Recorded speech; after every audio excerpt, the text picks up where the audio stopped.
Guys, welcome back for another episode of the Crappie Connection. Got myself, Justin Berry. Brad Chappell.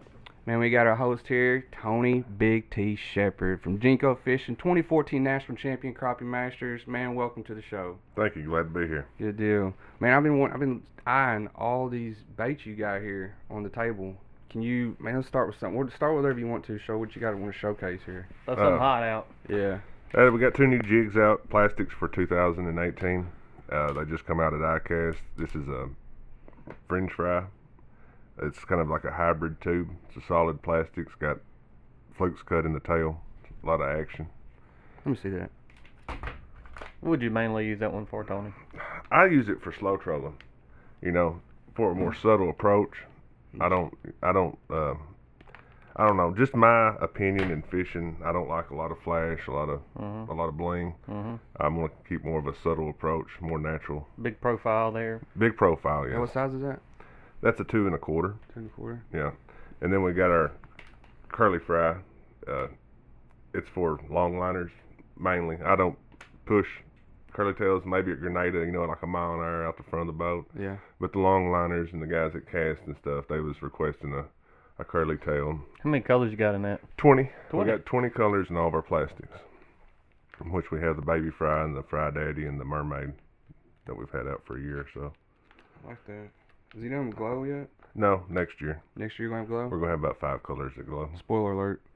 And then we've come out with we had the slasher head that we've had out for about a year. And I did the same thing with that head and put a blade on it. How many colors in that? Yeah. 6. Black, white, pink, chartreuse, red, and orange. No, I'm about to say you can't leave out orange. No. They come from a 32nd up to a 1/4. All right. So there's all kinds of sizes there for whatever you want to try. That's awesome. What kind of cranks you got over there? That's something I don't know about, crankbaiting. Y'all can school me on that a little bit. Crankbaits, it's great to do in the summertime. Guys pull them. You're covering a lot of water. You catch fish, mark them, turn around, go back through them, catch more fish. It's great for families, people that don't, hadn't been fishing a lot. There's not a lot of watching for a bite, setting the hook or nothing. Pretty well the fish hook themselves and they just wind them in. That's the first technique myself I really keyed in on learning was crankbaits. And, just like Tony kind of mentioned there, it was a technique that you could go out there, and I started out with just some bass bowls I had and threw them out and got out there in the yard and actually marked the line, with a Sharpie. Really? At 10-foot increments. And went out there and tossed them out and started catching fish. And crankbait's actually, like I said, a great way to get started into crappie fishing. Mm-hmm. Well, so do you have different, I don't crankbait at all, but I know, do they all run the same depth or what? Yes, sir. They all run the same depth, and it all depends how much line you put out, right? Exactly. How much they run. Yeah. So there's not a specific crankbait you need to worry about buying. You buy one and you worry about how much line you put out to pull, right? Well, there's different style of crankbaits by different companies, of course, but I know the Jinko ones that once I started using them, you key in on the depth you're catching fish with. I mean, you throw them out 30 feet, 40 feet, 50 feet, 60 feet, etc.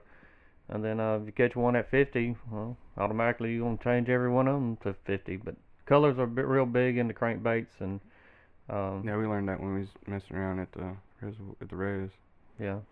What how many colors you got in there? We got 13 colors. 13. Pretty well just your basic colors. For this year, we've come out with some black ones for these guys down here in Mississippi. Orange, black and pink, and black and chartreuse. Hey, you pull them on Kentucky Lake?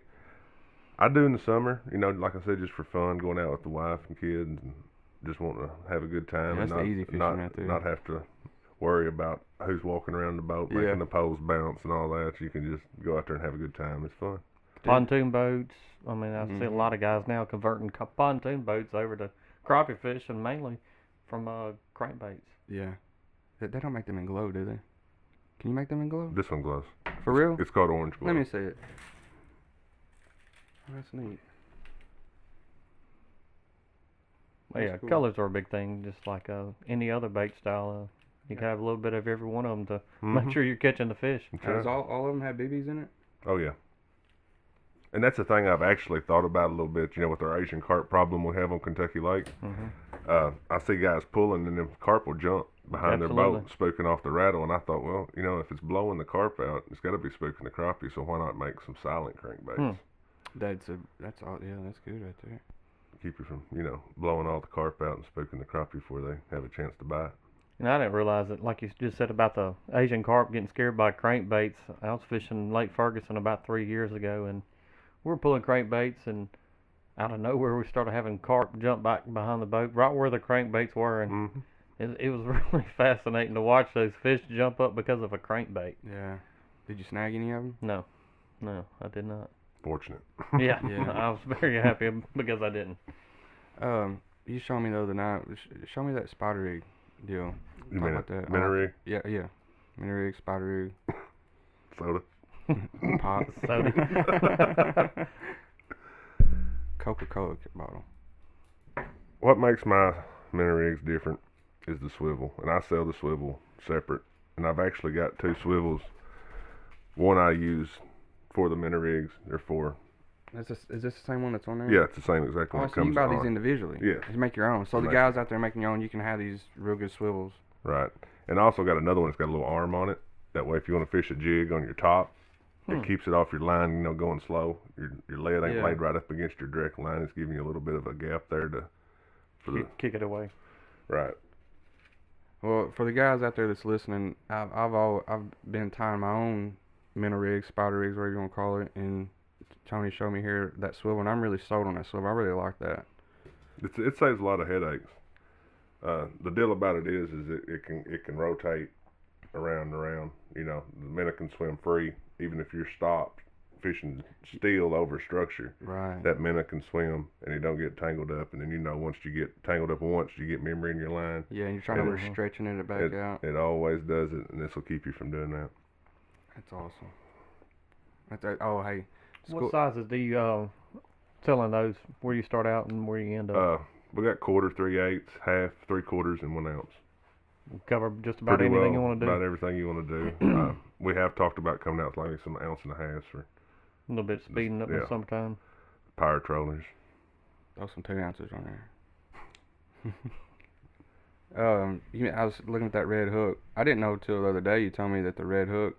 Explain to us what you know about the red hook. A lot of people think that a red hook attracts your bite.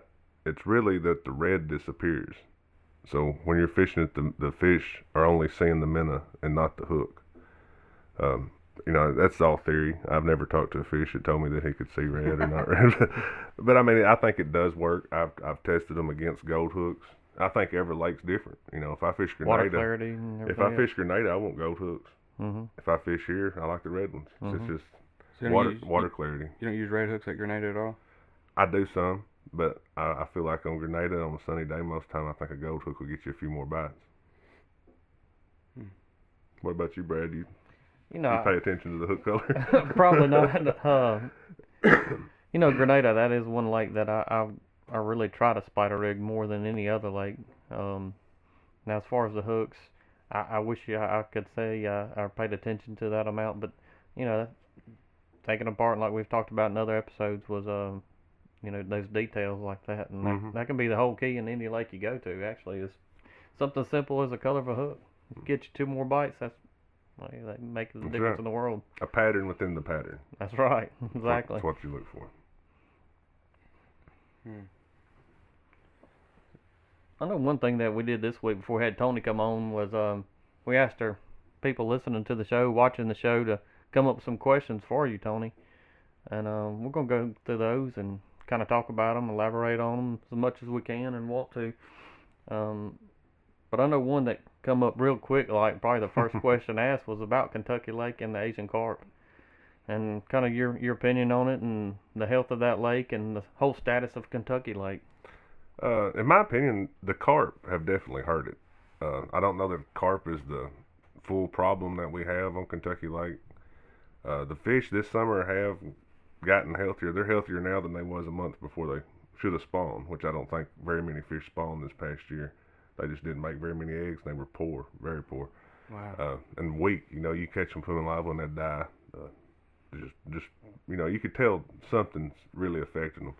And I'm over the Twin Lakes Crappie Club, and it's been around since 1988. And it's just a small club we have on Kentucky Barkley Lake, and there's like, I don't know, we might have 15 fishing members, you know, and they're mostly the old locals. That's, you know, it's some pretty stout competition within our little club. I mean, they're the godfathers of Kentucky Lake, I'd call them. But I've got the records of the weights that we've weighed in since the club that was passed down to me, and I've got them all wrote down, every tournament, what the weights was to win. And, you know, 10 years ago, everybody could catch 9, 10 pounds. You know, you was looking for 12 to 14 pound stringers. And now in these club tournaments, especially the last 16, 18 months, you know, it's a lot of 5 pound weights. You know, if you can catch... And 7 fish. If you can catch 7 fish over 7 pounds right now, it's a decent stringer. It's sad to see a fishery that great go down, deplete like it has. Which everything, you know, a lot of people say, well, everything's got a course. It'll run its course. The fish will adapt. They'll come back. And I'm sure they will, but it's going to be, I think, 3 or 4 or 5 years before you see. Really? What would be one thing that you think actually would help that, like that the biologist or the fishing guys, or is there anything that can be done? Or yeah, I mean, they're trying. The money's not there for the commercial fishermen. They can't get all the carp out, but they can control the carp population. And they're getting, you know, states trying to grant them money and everything where they can get enough money to go out there and fish for them, you know, and make a living, not lose money. Yeah, they're trying to get money to push that work. Right. And if they can do that, they've talked about some new ways of effectively netting them, starting at the mouth of a bay, putting in a net, flushing the fish back. You just keep staggering your nets till you get to the back, and you've got, you know, a pretty good corral of fish. Because those fish, the way I understand that they net them right now is they put out like a half circle hoop net, or not a hoop net, but a gill net, and they'll take 2 or 3 john boats and they'll actually herd them fish to the net. Wow. Because they're spooky, you know, they're going to spook. Yeah. So you can, and I tell you a funny story. Me and my brother was looking on Barkley Lake one day, and you find out a lot of stuff out on the water. That's how you pretty well learn it all. Time on the water. And we started at the mouth of the bay, and we was just side scanning, you know, looking for structure. And I kept going toward the back of the bay, just marking stuff. And I got back there at about 5 foot of water, and I'd pushed all them carp in that bay to the back, and they started jumping in the boat faster than he could get them out. Breaking you know, poles there. Yeah, I was squalling at him because, you know, it was just I've one been of them. there. And there was blood everywhere, and they was jumping in. He had one in his hand, throwing it out, and then hit him in the face. I mean, it was pretty sounds like a really good picture time. It would have been. It'd been how many acres? I'm sorry about that, Justin, but how many acres actually is Berkeley or in Kentucky Lake? I don't even rough estimate. I honestly don't know. I think there's 170 something miles of shoreline. Oh wow, That's a lot. that's a lot of water. It's a lot of water. Which Tennessee River, you know, it starts Kentucky Lake and it runs all the way down through Tennessee, Alabama. It's a long string of river. And I got a lot of friends on Pickwick, and they're saying that the carp are starting to show up on Pickwick, you know, which they're going through the locks. And that's the thing, you know, they've got to get a control on it before it spreads the whole river system. You know, everywhere. Yes. I think the damage is done on it. On some of it. I mean, everybody's concerned about the Asian carp. I mean, you was sitting there talking about the boat. Explain, or that you say they don't spawn without current, right? Right. That's what the biologists tell me. I didn't know that. That the current has to be perfect. You know, they're not like most fish. They don't go in there and like make a bed and squirt their eggs in the bed and the male come and fertilize. That ain't the way it works. With the carp, supposedly they have to have current, and they lay their eggs in the current, and their eggs have to drift so far down that current before they touch bottom, and they have to be fertilized during that process of falling. So the conditions have to be perfectly right, you know, for them to do it. I would think if, like in this lake, I don't think they could spawn. If what everyone's telling me. There was a report I know a guy last week actually here at Lake Washington that foul hooked a Asian carp. Pretty big one too. It was probably 15, 20 pounds, but hopefully, like you said, that stands true and don't destroy another lake. Yeah, so hopefully the government can kick in and help these commercial fishermen at least keep the population down a little bit. Right. We all got to work together, you know. Yeah. I don't like the gill nets, just the fact that I know that they catch crappie in them, you know. But, you know, what else can you do? You've got to get rid of the carp. We've got to put a damper on them. That's true.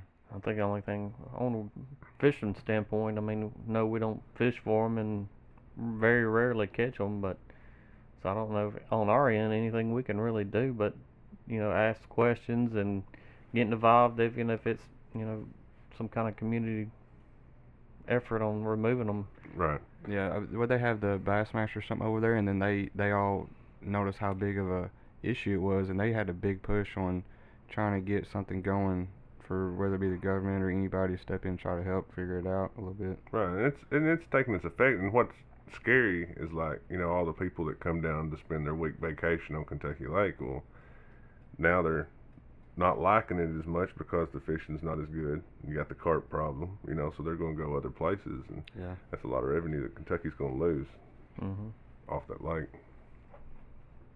You got another question? Yeah, I know. I noticed one that was asking actually about fall baits.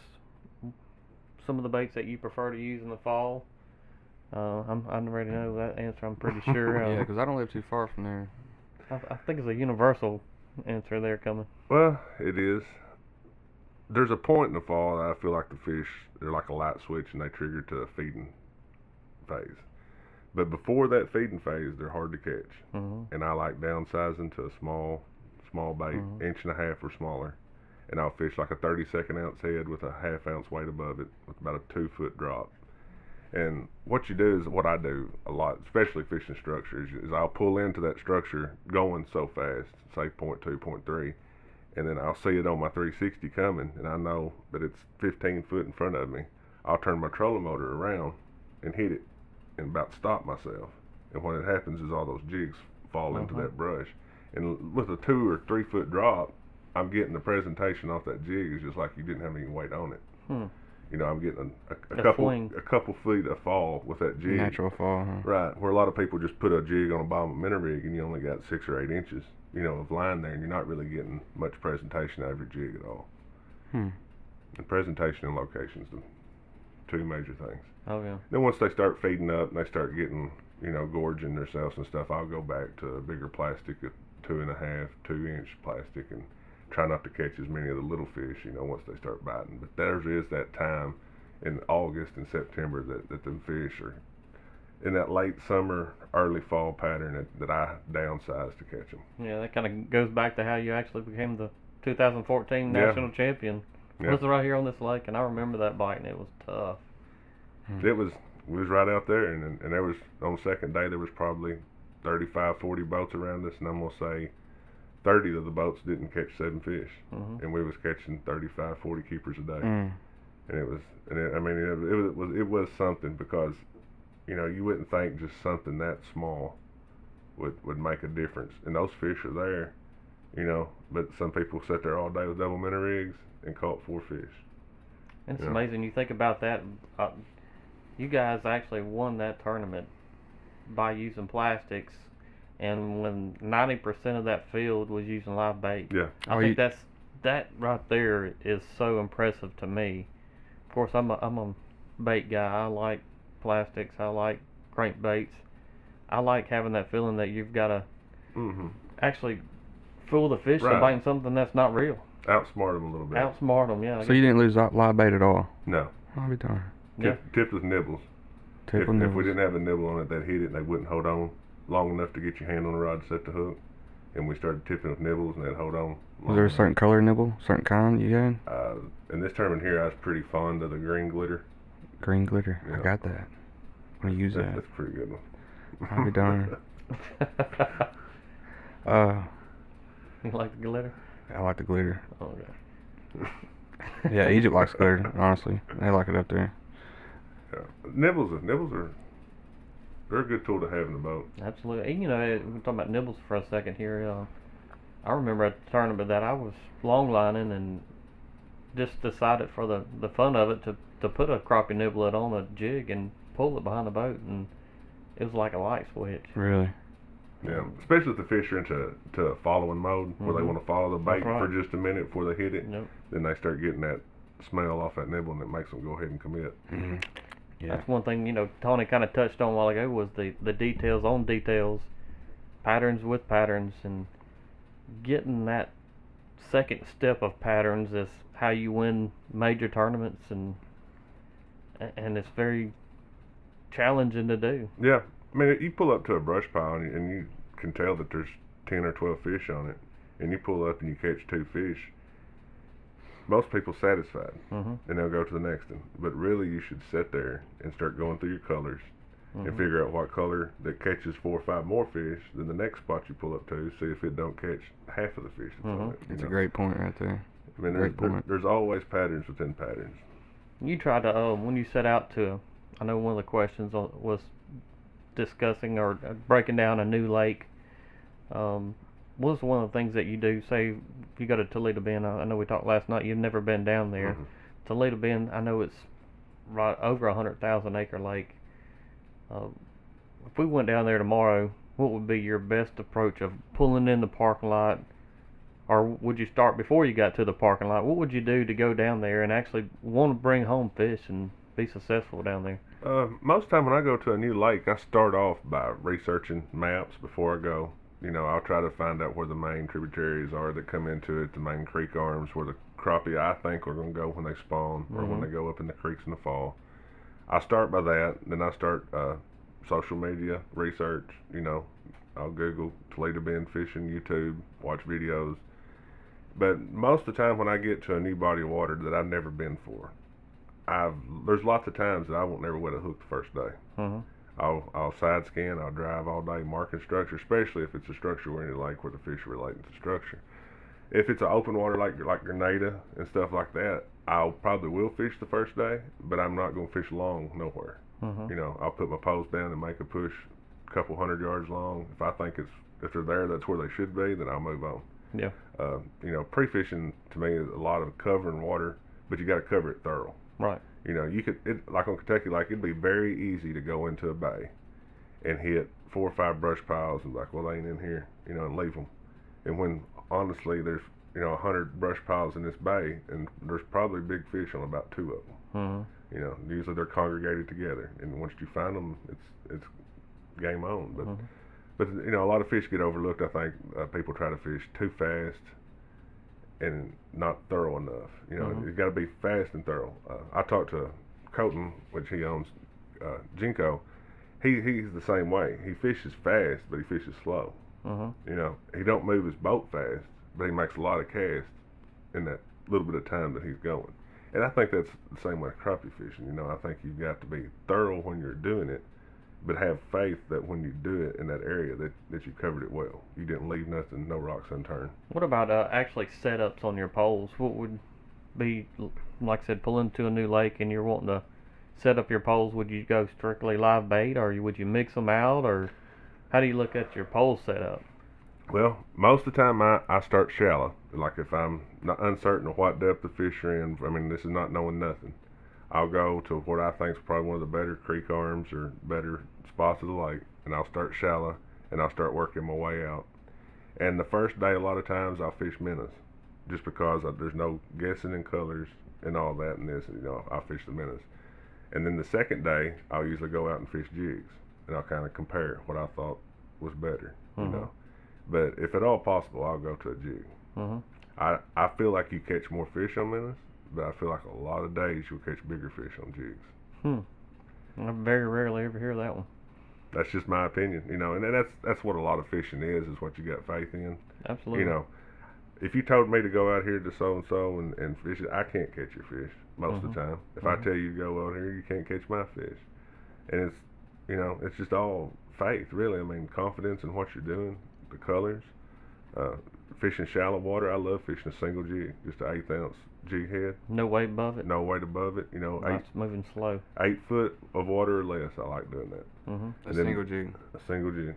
And then once I get up to a little bit deeper, then that's when I put my weight above it, to keep my line straight. But yeah, fishing a single 1/8 like that, like that's, I was talking about fast but slow.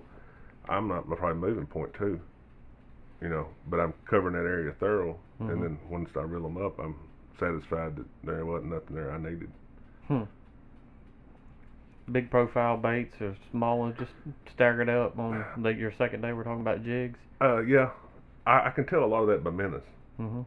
Size of minnows. I'll put little minnows on a pole, big minnows on a pole, and try to figure out, like yesterday when we went out, Yep. I felt like it was downsizing. Yeah. Because we started off with jigs, tipped, it didn't work, and we both had one just plain old minnow rig on, and we Yep. caught fish. And then I started pulling my tubes off and just putting the minnow on a jig head. And then I noticed that the smaller minnows, you know, I made the comment and you said, well, I'm putting a small one on there. Right. And I mean, it's just details like that, you know. And the same like jig fishing, I'll put, you know, 1.5 inches on this one, and a 2 inch on that one, and a 3 inch on that one, different colors, and just, you know, time on the water, picking it apart. Yeah, that's one thing I think is such a misconception about crappie fishing, especially spider rigging, is people say, well, it's just like seining a lake, it's like running a trot line or what have you, because they think it's nothing to it. And there's so many keys that can make a difference on the fish you catch, the quality, and the quantity. Absolutely. I've seen it time and time again. You be catching fish and make one little sudden change and you start catching big fish. Yeah, and that's what gets me up early in the morning right there is knowing at that point that I've got them figured out and saying, hey, I've got this key finally. That's a good feeling. That's like winning a lottery almost, that feeling. The only thing is that when it happens on like Monday or Tuesday pre-fishing, and then they change. Yeah. And then that feeling's gone. Friday morning, you're like, oh, they're not here. Yeah. Dang. It's like losing your first girlfriend. Like, she's gone now. Pretty devastating. Yeah. That's crazy. You got another question? Oh, I'm sure. We've got a ton of questions from Tony coming on here. Let it bump. Well, we've actually covered carp and summer bite.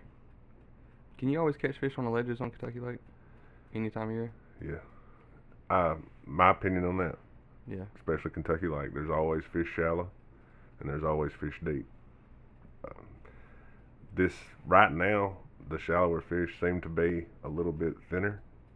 I don't know if some of this bait that no one could find stayed out in the river over the summer, and some of the crappie did too, but the crappie that's coming in off the river, they're healthy. They're thick. They've been eating good. And it's like the fish we've been catching here on Lake Washington this fall. I mean, they are gorged up, thick, pretty. They're very thick. They look almost like pre-spawned fish right now. They do. That's what I told him yesterday on that biggest one we caught. I was like, look at the gut on this thing. Yeah. It looks like it's fixing to lay. It looks like the end of February crappie right now. And that's just about every lake I have fished so far. And I haven't been outside of Mississippi, but I'm talking Enid, Grenada, Ross Barnett, and of course Lake Washington here. Is these fish are looking like they're ready to lay eggs, and it's actually them feeding up. They're loading up for that winter. Maybe that sun we're gonna have a bad winter. Hey, who knows? Yeah. But you know, back on them carp just for a second. Talking to a lot of crankbaiters and successful crankbaiters, those carp, I was telling you how they blow out on them crankbaits like that and jump. A lot of the guys that's really good at it, and I've noticed this fishing too, is that if them carp are like, you know, you're thinking these fish are on this ledge here, and you go in there and there's carp on it. You know, I mean, they're wiping your screen out. You can't even see your structure. Sometimes you have to go back and forth 3 times to blow them out just to see your structure. But those bigger crappie, I think, are spooking off of those carp. You know, I think it's just I mean, they're sitting Chain there, reaction. right? They're sitting there in the structure, and they've got thousands of carp, and all of a sudden you come through and all the carp are gone. Well, those bigger crappie are just shutting off. And I don't think it's not that they're not there. I think it's that, you know, you have to almost get away from them. And what I found is, like, when you find those carp in the bay, which some bays will be full from the back to the mouth. Right now, it seems like to me you can come in a quarter of the way into a cove, and then they're going to be from there back right now. And what I find a lot of times is fish on the edge of those carp just come out just a little bit from where they are, or go behind them just a little bit and get away from them. You'll catch more fish. Could you go in there, and maybe you've tried this, maybe not, but say if you've got stake beds set out and you pull in there and you've got carp sitting all over them, would you go in there and try to spook them out and then come back, you know, say 2 hours later? Are the carp back? They'll come back. They're back faster than the crappie then? Yeah. Wow. That's tough. Yeah, you can drive through them just a couple times and they'll split up. Right. And you can go over here and look at another spot and come back and they're done. Yeah, they don't hurry back up. That's why they are up there. And that's another thing that I think that's going on too is we've had a couple times this summer that you could see fish on a stake bed and you'd think, well, that's a pretty good crappie just looking at the size of them. Yeah. And then go over and fish them and they're gone. And I think it was those carp in those stake beds eating that algae off the stakes. And there was during that same time of the year, it was like the only place we could catch any crappie was on like a big, gnarly, hangy tree. And I almost felt like those trees was so thick that the carp couldn't get in them. Where a stake bed, they had plenty of room. You know what I mean? So the crappie were almost like, I think, trying to get away from them, you know. You know, that's such a unique key that you guys up there at Kentucky Lake are dealing with. You're actually patterning carp Yeah. to crappie To fish. crappie fishing, right? Yeah, you got to Yeah. adjust. You got to adjust to it. It's I know another question that we had brought up, and I know I've got opinions on it too, is barometric pressure, high pressure, low pressures. Do you pay attention at all to that, or I really don't. really? I really don't pay attention to, you know, if they're sucking the bottom out of the lake or something, I'll know about it, but I don't pay that much attention to it Mhm. because the way I look at it, probably the day that I've got to be out there to tournament fish, it's going to be doing something. You know, Mhm. the pressure's going to be higher, the water's going to be falling, or Mhm. whatever. You know, I mean, it's common. A lot of it's common sense and being on the water. I fish today and it's cloudy and raining, and tonight the temperature drops 20 degrees. I wake up morning, it's bluebird sky. I know it's high pressure. You know, Yeah. I mean, I don't look at numbers. I don't Right. go by numbers. I just kind of Look at conditions. look at conditions. You know, and then you know, every day's fishing is different, and I try to go out within the first couple hours and put a pattern together. And I'm sure on these lakes, I mean, I know the fish move a lot on these lakes, but they don't change as Mhm. much as it does on Kentucky Lake. Mhm. You know, today we might catch them in 8 foot of water on top of ledges, and tomorrow they might be on the bottom in 20 foot of water, just slid down the ledge. You know. I know another question that it wasn't posted, but comes to my mind, and what would be your ideal kind of lake? What is your ideal lake to crappie fish with quality fish that you've been to so far in your fishing career? I've probably spent 5 days on the best lake I've ever fished this year, and it's the reservoir. Ross Barnett? Yes. To me, it's like you said, it's a fisherman's dream. You know, Mhm. the fish relate to structure. You got ledges, you got current, Mhm. you got vegetation, you've got everything there. Mhm. To me, that's the perfect lake. Yeah, that's, you know, me and Tony are good buddies. Been that way for years. And he called and asked me about Ross Barnett and how I felt about it, and I said, you know, my whole opinion about the Ross Barnett is it's a fisherman's lake. Mm. You know, I agree. you can look for their textbook crappie, and what I mean by that is they're going to be on brush piles, they're going to be on ledges, they're going to be suspended some days. But I kind of had the feeling that Mhm. that would be the lake that you would tell me. I like patterns like that. You know, Yeah. figuring out that they're on stumps, on points. You know, Mhm. on current break. You know, I just like. It seems like to me it's more interesting. Yeah. You know what I'm saying? It's more Yeah. of a detective's Right. job is just going out there and okay, I got to cover this much water today to, you know, Mhm. to effectively find them. Ross Barnett's a great fishery, really is. It is, and you know, from crankbaits in the summertime to single poling, you know, it's a place that you can pick any kind of technique that you want to crappie fish, and be really successful down there doing it. Hmm. And what I really love about it is Mother Nature's going to protect it. Yeah. It's not going to get That's right. overfished because anything over 5 mile an hour is pretty choppy. I like that about it. That I know Mother Nature always. Oh yeah, she's Always gonna take protect it care in of the that one. springtime. Yep. It still gets a lot of pressure, but I don't think it's really known in the crappie fishing world yet. And you know, American Crappie Trails come down there, Hmm. and they've already made you know, announcement that they're coming down there next year too. And there'll be some real good weights, especially if we hit a good, you know, some weather conditions. It could be some 16-pound stringers. My prediction come some off good on fish it. right there. Yeah, definitely. There's some big males in that water. Right Oh there. yeah, big black crappie, white crappie, a little bit of anything you want to catch for us. I got some big Quality. stripers in there too, don't they? I've got big stripers, big Yeah. catfish, you name it. But definitely that lake's going to have a lot more attention from American Crappie Trail coming down there. We appreciate Oh, yeah. that. And there's a lot of lakes I think in this world that, you know, we ain't turned the leaf over to see yet, especially out west. We was talking Yeah. about that here tonight. Yeah, all it was. That'd be interesting. all the big crappie they got in California and stuff, and really no one fishes for Just them. load up, just go out there for about a month. Yeah, I think that'd be a great That'd be road awesome, trip. wouldn't it? Yeah. I'd like to try, you know, Arizona. I don't know why that comes to my mind as far as crappie fishing. It just looks like it has the recipe Mhm. of holding some giant fish. New Mexico. I mean, Yeah. you know, they're crappie there. Yeah. Maybe Crappie Connection should be like a traveling show. Yeah, when Hook up and go out there. I think it'd be cool. There's some big fish out there. It's something that we don't even see on social media. Because it seems like we're all connected here in the Midwest. We're not connected out west. No.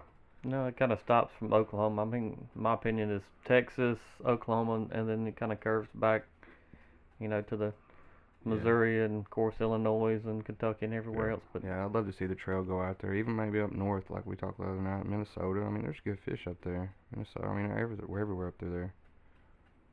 Huh. Do you have any other questions on there? I can pull up some. What's the best way to locate fish with your electronics? Side image. That's what I use. I keep my side image unit set on about 80 foot, and I'll put my map on and my side image. I'll make a swipe. I'll scoot over about 100 foot, make a swipe. And I just keep on till my screen's completely filled in. When you come back, when you make a swipe, and I'm leading into this for you, but you're when you're side scanning, you're looking for structure. I'm assuming, right? Not always. Well, really.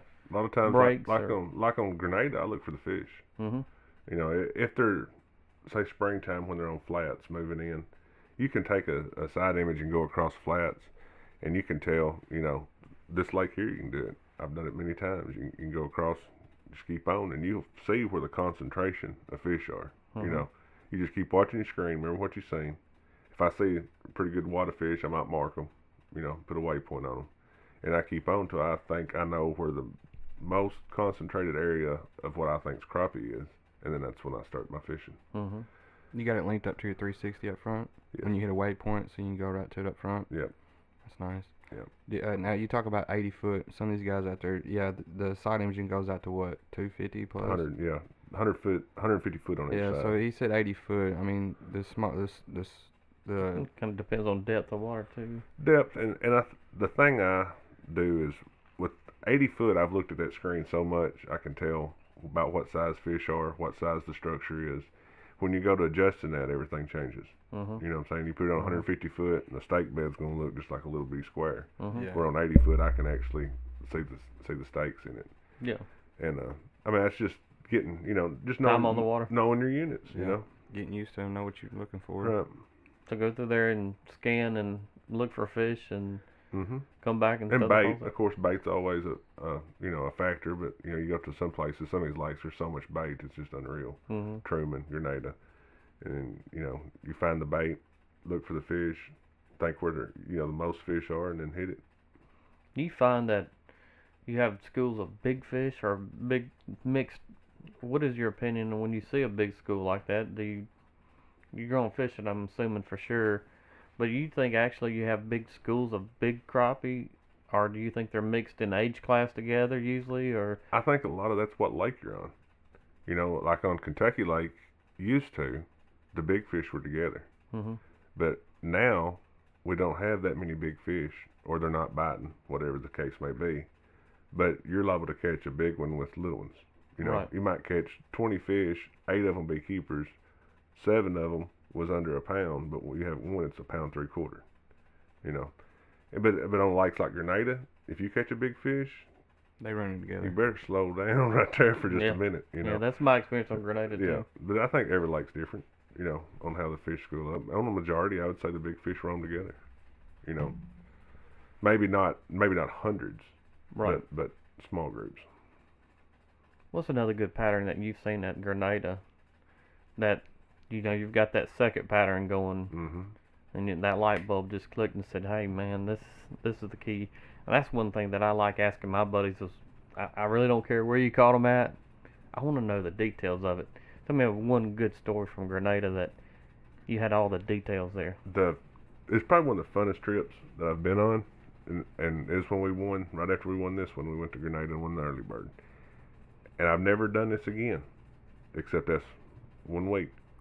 We would find bait on top of the water, and I could use my side image. I'd go by the bait, and every little school of pot of bait, and I'm talking small pods, Mhm. big enough to put 3 or 4 poles in. Mhm.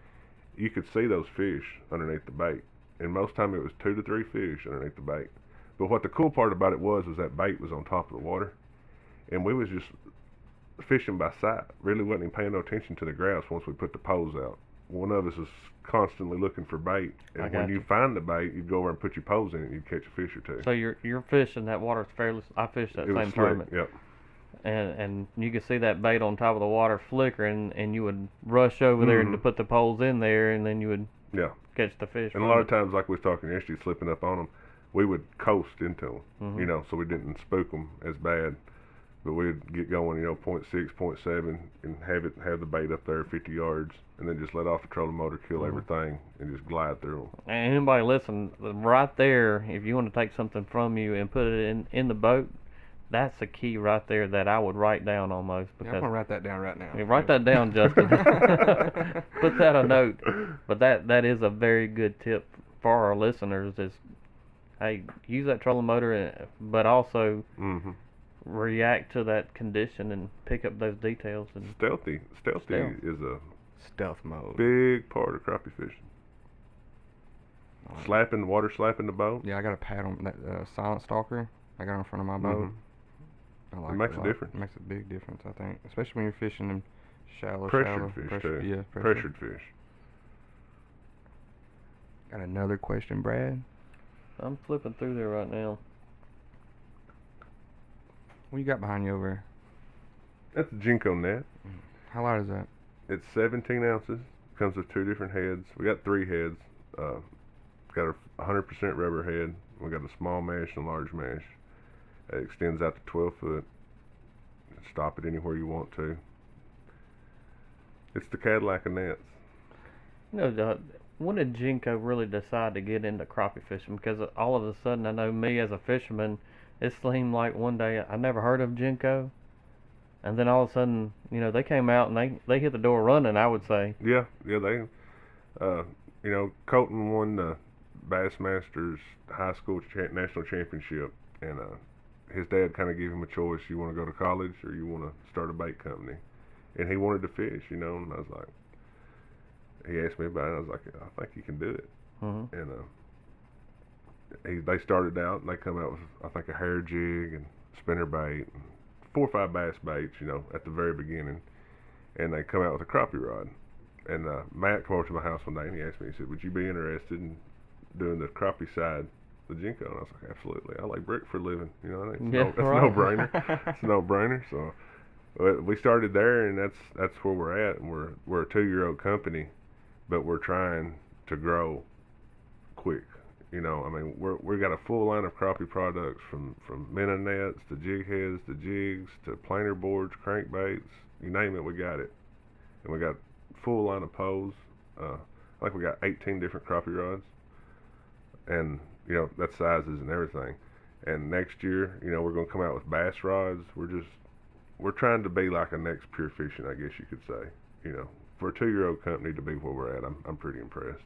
That's awesome. Oh, absolutely. I mean, like I said, I didn't know nothing about Jinko, and then all of a sudden, you guys did a great job getting out there, in my opinion, because Social media, man. social media. That's a powerful thing in this world right now. Is there another question on there? No, I'm good. We're gonna take a little quick break for a minute and come right back. All right.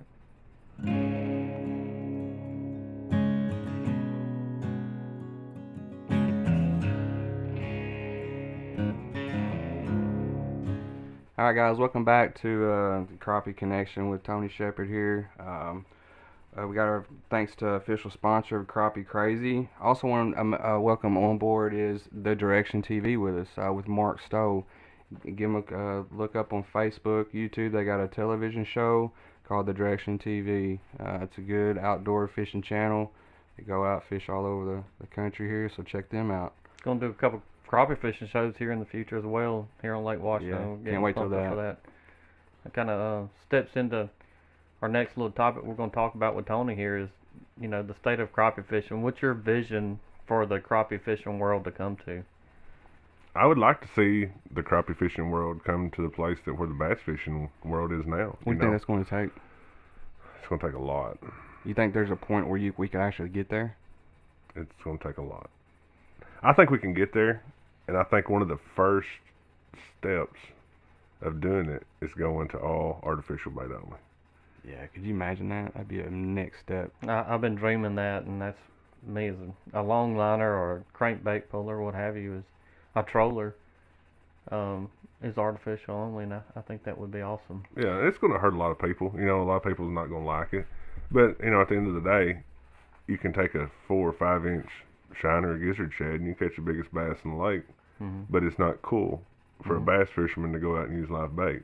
Yeah. And that's the aspect of the sport we got to get to, is because, you know, if there's 100 boats and they're all buying 2 pounds of minnows a day, and it's, you know, they're $15 a pound, they're spending $30 a day on minnows. No one's getting no benefit from that. You know, and if it was artificial bait only, and you went out today and I said I had 20 fish and you didn't catch much, you'd be going to the bait store to buy more baits, different colors, something to try. You know, it goes back to, it's hard for these companies to really get involved and without their products getting used. And you know, we can catch just like Tony did back in 2014. You know, he won the national championship on artificial bait. That's just astounding. That's, I mean, Tommy Scarlett did it. You know, pulling planer boards with crankbaits, and it can be done. And that these guys right here, they proved it. And my hat's off to you, because I couldn't do it. And that's the thing. You know, it ain't really about the minnows not being cool. It's about the money that's being spent in that week, or, you know, all the time. And these companies like ourselves, Jinko, could say, okay, well, if you catch the big fish on a Jinko plastic, it's an extra $1,000 or something, you know. Because all the money, you know, we're just turning around and trying to grow the sport. I think we'll have to go out west. You think to grow big like it is bass fishing, we'll have to go out west for that. Yeah, and getting a lot of sponsors that's not actually fishing sponsors. Right. You know, a Walmart or something, right? You gotta have the big sponsors. You know, even on our end, and we're asking people, and you know I have messaged, I don't know how many people that I know on Facebook, and asked them to invite their friends to come on and actually like the Crappie Connection, and I got Tony to do it. I mean, it's something that we need as far as the Crappie Connection, but it's also something that the crappie fishing world needs. If you've got friends and you say, well, you know, this person here don't crappie fish, well, in my opinion, and you know, maybe they like bass fishing now, or catfishing, or you know, whatever, but invite them to like the Crappie Connection, and maybe, you know, they'll say, well, you know, that sounds very interesting. And yeah, if you like what you're hearing right now, pause the video, pause your iTunes, whatever, go subscribe, go like to us, and invite people. And that's what it's going to take to get the word out in crappie fishing as well, because one of the comments that I seen this past week was a guy, he went in and shared our page, and I'm assuming one of his buddies commented, I guess crappie fishing is sitting there on your knees watching, and it's so far from that. Oh, it's so far from that. It's, you know, way more detailed than what most people think, you know. Oh, yeah. By the techniques from pulling these crankbaits, by pulling the jigs, by spider rigging or single poling, there's so much more to it that the fishing world hasn't recognized yet. I guess is a good term. Right. So many techniques. We talk about that. So many techniques. So much going to of what you got to do to your boat to get to that, to, you know, conquer that technique.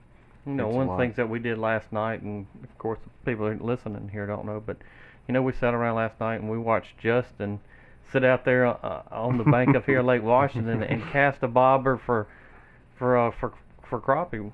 Casted a bobber with a minnow. And I achieved that, everybody. I caught one. Yeah, he caught one. He did achieve it, though. I'm proud of you. Yeah, thank you, man. We had a good time, though, and you know, it's simple as that, just sitting outside and off a pier. And oh yeah, it's, you know, it's you don't have to have a $80,000 setup to go crappie fishing. You know, I about promise you that you could take a John boat and go out here and catch just about as many fish. You know, the only thing that probably affects you would be the wind. Yeah. Honestly. And that's the thing I love about this Crappie Connection y'all are doing. You know, it's growing the sport, it's getting the word out there, and that's what the crappie world needs, is more TV shows, more podcasts. You know, I mean, just anything. Yeah, you're listening to the first and only podcast dedicated to crappie fishing right here, right now. I'm stoked about it. Yeah. You know, that's the OG. The OG. Yeah, the JB. It's gonna be a fun deal, and you know, we definitely appreciate, you know, Tony coming here today and taking his time out of his schedule, and you know, making arrangements to come down. And you know, we went fishing and we ate real good in the last 2 nights, and but coming on the show, and you know, I really want to appreciate you doing that for us. I appreciate you having me. You know, anything I can do to help grow the sport, I'm all about it. Yeah. And I had a blast. We ate good times, good friends. That's what it's all about. Yeah, that's crappie fishing in general, but Yeah. It's a family sport, really. it really is. I mean, you know, just within the group of us fishermen, we're all like a family. You know, pretty cool. Even we let some people in like Justin. You know? Yeah, you know, you got a good friendship now. You know, good times. These good little memories. small clubs, I would encourage people to, even look up the club you were talking about earlier. And if you're wanting to Yeah. learn crappie fishing, these little local clubs, Magnolia Crappie Club, which is not actually too small. No, it's a pretty good sized trail now. And that's where I Real big. started out crappie fishing, is going to and enlisting myself. And It's a great way to learn. I can't tell you how much I've learned from fishing club tournaments, and coming in, and getting skunked by 3 or 4 of the best old fishermen on the lake. And then the first thing I want to do is talk to them. Yeah. I start quizzing them and asking them and learning. And They'll tell you. and they Yeah. will. They will Yeah. tell you. That's like I was talking earlier. It's hard for me to go catch your fish. It's hard for you to come catch my fish. Yeah. They don't care to tell you. They want to help you learn. Yeah, I've been around a couple buddies, and they we might have got into them a couple days ago over the weekend or something, and you come up across somebody, man, why'd you tell them that? I say, it don't matter. Yeah, I can tell them exactly where I caught them at. It ain't gonna happen like that. well, that's what it's going to take in the crappie fishing world, in my mind, is by teaching people to get out there and how to catch these fish, because a lot of the general public thinks it's a springtime Oh yes. fishing. Yeah. It's not. Them fish eat every day. They get every day and all times of the year. Coldest to the coldest, hottest to the hot. And just like us, some days I'll go to the buffet and belly up and eat a lot. Some Mhm. days I just want grilled cheese. Right. That's the way they are, Big man. tea sandwich. Some days they're hungry, some days they ain't. A little Texas toast. But most of the time, if they're not hungry and you're not hungry, and your wife brings you a piece of pie Yeah. and sets it down in front of you, you eat it. A don't little you? piece of that here. It looks good. Right color, right smell. Let me get a load of that. But I mean, that's just that's fishing is just fishing. It really It is. At the end of the day, it's just paying attention to what's going on in your surroundings and adapting to it and adjusting and And conquering. I think a lot of manufacturers, and like I said, Genco, they're jumping on board and they're looking for, different products to put out there, and they're wanting to help our community, our fishing community, Yeah. to catch more fish by listening to fishermen and Mhm. making the right adjustments to different products to catch more Yeah, fish. and it's all a chain reaction. Like I said about the companies putting back forth the money. Right now we're fishing with a pack of plastics that costs $3.50 that's got 15 baits in it. Mhm. That's nothing. Mhm. It's nothing. It's something, but it's nothing. But I could take that pack of plastics that's got 15 baits in it, and I might could fish 3 days on that. Mhm. And that's not a whole lot of money, $3.50. But if you turn the minnow money into the jig money, it becomes Yeah. enough that we can help. That minnow money's getting crazy out there. I think that a lot of manufacturers didn't realize in the beginning is, they might only produce 4 colors of crankbaits, and when a crappie fisherman goes out and buys crankbaits, and I can tell you from experience from my own tackle box, I don't buy 4 crankbaits. Mm-mm. I usually buy 20, 30, 40, 50 at a time. Right. Well, you want to have enough of that one color. If you want to put it on every pole, Right. you can. If you pull across a tree and break off all 8 of them, you want How much enough is one to of them crankbaits? about $5.50. $5.50. Now you can't beat that. No, and that's the thing. If we could get these trails to go to the artificial bait only, I think you would see so much new stuff come out for crappie. We've got a couple things in the making that I'm pretty excited about. That's not going to work everywhere, Mhm. but it's going to work on some lakes. I think really great. And there's nothing on the market like it. But now we're talking about a hard plastic bait that's going to cost $6, Mhm. and it's just one bait for $6. But that's where it's got to go. Yeah. Yeah. If we're going to grow it, that's where it's got to go. Well, I think we looked at a new tournament trail that started up probably this is their second year. Second year. American Crappie Trail. I mean, they came on board and really got out there, and Crappie Masters have been around for years, and they've helped the sport out tremendous. And I think adding another crappie trail to the mix is just going to help our sport grow even more. Let's go out west. I keep You thinking got that to in do the it, back of my Justin. I mind. mean, you keep saying it. we Let's do need it. some supporters out there that's listening. We need a crappie trail. Go out west, please. But I mean, could you imagine, like just us, for instance, just loading up and going out west? I mean, do we even know? Do they troll out there? I mean, Well, we don't. that's what my next subject was going to kind of touch on. There is, I think we've got to get the word out about crappie fishing so that can happen. I mean, 5 years ago, I went to Oklahoma for Bobby Garland Baits on a photo shoot. And of course, I had spider rigs set up on our boats, and we had 16-foot poles. And I remember stopping at a gas station, and people coming up to the boat, and they're like, "Man, what is on this boat? What are you guys doing with these long poles and these different things?" And they would just totally stare. And thanks to different anglers out there that spreading the word, and that's where it can go. Yeah. The fish are there. Yeah. Well, that's what somebody asked me about it, and then the way I described it to them is like if you dropped a big rock on the United States and it was water, and you dropped it in Mississippi, that's where the splash of crappie is. And then you've got these little waves that run off that rock where it made that splash, and the ripple effect is like you said, Oklahoma. That's where we've got to get that wave on across the world. And, I think these techniques that we've kind of talked about today, spider rigging and pulling crankbaits and long lining, they're going to work everywhere. Oh, yes. But they're just not going to work right here in the South of Mississippi or Missouri or Illinois or anywhere else like that. But they're going to work everywhere. And like I said, if you're listening out west and you've got a lake that is holding some great crappie, I mean, let's hear about it. Comment on it.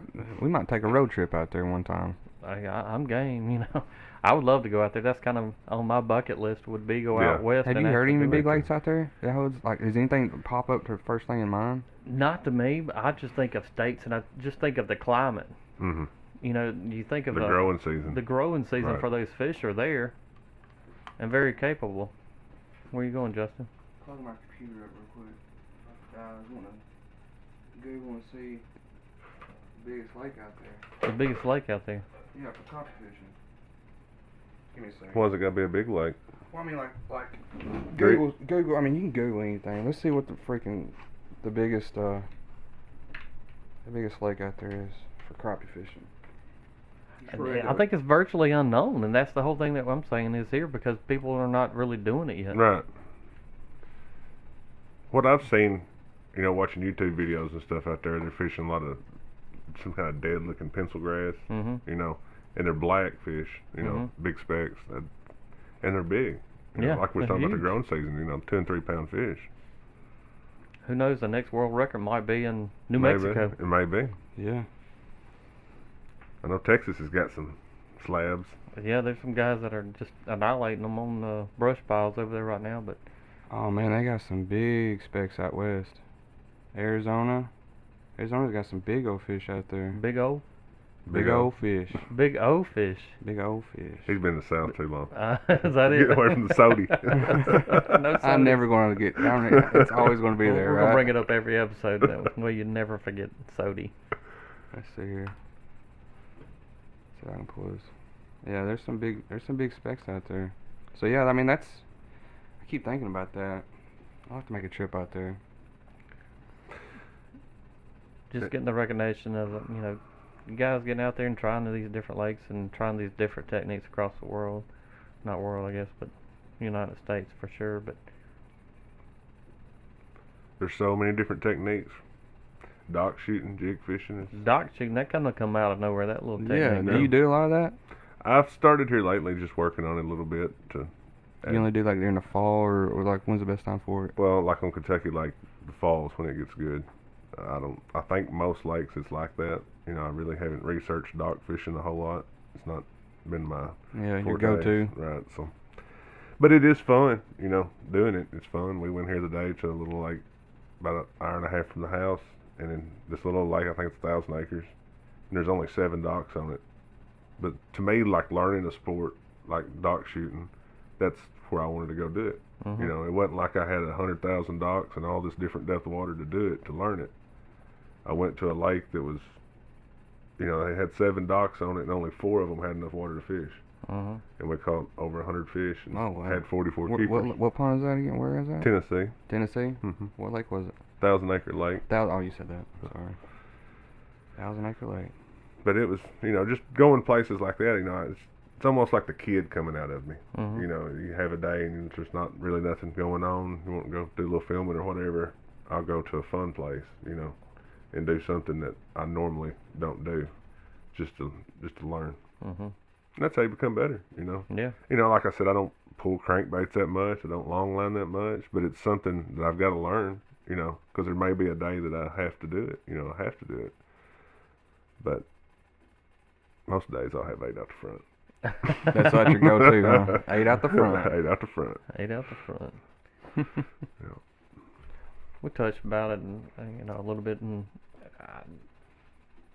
it's really just our conversation the other day we had was on long poles and these shallow water fish. Yeah. Yeah, I mean, that's like, you know, we was talking about putting a trolling motor on the back of my next boat I'm getting here in a couple months, and that's just something else that, you know, it's looking beyond the regular. Yeah, everybody's listening like, what? A trolling on the back of the boat? I mean, it's just, you know, if you use a 16-foot pole to get your pole 2 or 3 foot further away from the boat, well, just to me, after seeing a couple people do it, that just makes so much sense to put a trolling motor on the back of the boat, and now you're 36 foot from your poles, or your baits. Yeah. You know, I mean, if 2 foot increases your bite, what's 36 foot going to do? You gonna put 2 trolling motors on the back? I might put 6. Ooh. Now I'm thinking about batteries. Yeah. No. It'll be interesting. Yeah. If you see me in about 2 months and it's off, you know I didn't like it. That's right. But I'm sure it'll have its place in time, shallow water, you know, stuff like that too. Yeah. Well, we'll have all different things to discuss in future on the show. And like I said, thanks, Tony, for coming on today. And thanks for having me. Yeah, I appreciate it a whole bunch. I had a good time. Yeah. well, Anything else to add on there? All Alright, guys, check out Jinko Fishing. Official sponsor, Crappie Crazy. Got a new one coming on called The Direction TV with Mark Stowe. Check him out. He's going to come down and fish with us, do a podcast, do an episode for TV. Other than that, we're signing out. We'll see y'all later. Good fishing. thanks. Holla. Place I